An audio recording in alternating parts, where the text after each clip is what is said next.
ಕರ್ಕರಾಶಿ ಚೈತನ್ಯಕರವಾಗಿರ್ತಕ್ಕಂಥ ಮಾಸ ಇದೆ. ಪ್ರವಾಸಾದಿ ಯಾತ್ರೆಗಳಲ್ಲಿ ಅವಕಾಶಗಳು ಜಾಸ್ತಿ ಉಂಟು. ಆದರೆ ಭಾಳ ಜಾಗ್ರತೆ ಬೇಕು. ಯಾಕಂದರೆ ವ್ಯಯದಲ್ಲಿ ಗುರು ಮತ್ತು ವ್ಯಯದಲ್ಲಿ ರವಿ, ಅಷ್ಟಮದಲ್ಲಿ ಒಂದು ಪಾಪಗ್ರಹ ಯಾರು ರಾಹು, ದ್ವಿತೀಯದಲ್ಲಿ ಕುಜ ಮತ್ತು ಕೇತು.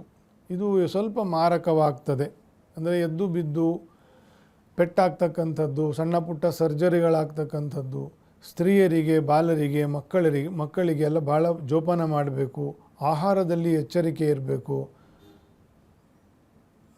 ಇದರಿಂದ ಅನಾರೋಗ್ಯದ ಅಥವಾ ಅವಘಡಗಳ ಸಾಧ್ಯತೆಗಳು ಕಡಿಮೆ ಆಗ್ತದೆ. ಎಚ್ಚರಿಕೆ ಇರಬೇಕು, ಜಾಗೃತಿ ಇರಬೇಕು. ಆಹಾರವೇ ಕೆಟ್ಟರೆ ನಾನಾ ಬಗೆಯ ರೋಗಗಳು ಬರ್ತದೆ. ಮತ್ತು ಶುಭ ಕಾರ್ಯಗಳಿಗೆ ಸ್ವಲ್ಪ ತಡೆ ಇದೆ. ಇನ್ನು ಸ್ವಲ್ಪ ಪ್ರಯತ್ನ ಮಾಡಬೇಕು.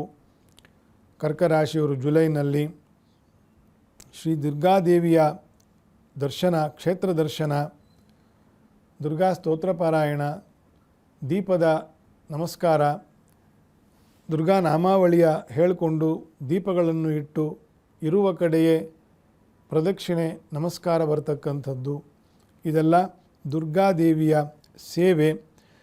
ಕ್ಷೇತ್ರ ದರ್ಶನವೂ ಕೂಡ ಹಾಗೆ ಮಾಡಬಹುದು. ಕರ್ಕರಾಶಿಯವರು ಆಪತ್ತಿನ